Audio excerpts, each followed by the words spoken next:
Well, I want to bring up one of the big reasons that we're seeing some of those gains today and investor sentiment getting a little bit of a boost after we heard from House Speaker Nancy Pelosi saying that a last-minute deal, a stimulus deal, still is on the table. Jess Smith is in D.C. with the latest on the talks for us. Jess? Yeah, in a couple of interviews, House Speaker Nancy Pelosi said that she talked to Treasury Secretary Steven Mnuchin yesterday. She had plans to talk to him again today. She says she's hopeful they can find a way to agree on a stimulus deal before the election. She still says, though, that the White House needs to offer more money.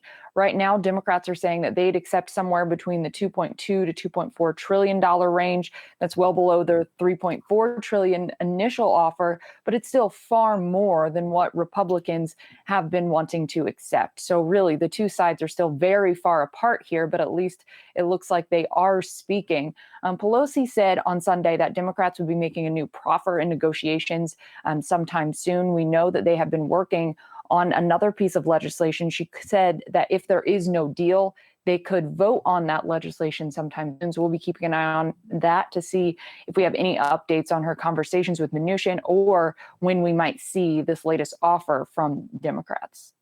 Hey, Jess, I have a question about this. The sort of time frame here is, will this happen by Election Day on November 3rd or not? Let's say it doesn't. Do you think then it becomes more likely they could get this done after the election during a lame duck session when neither side needs to posture the way it does going into the election itself?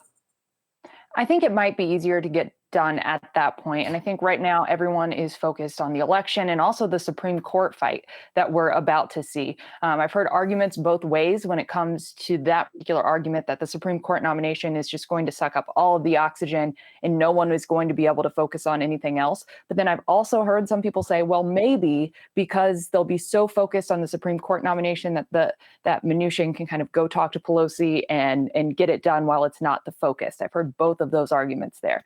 So we'll see what actually happens. And I do think after the election, pretty much everyone thinks that maybe it would be easier because you don't have that pressure going into the November election.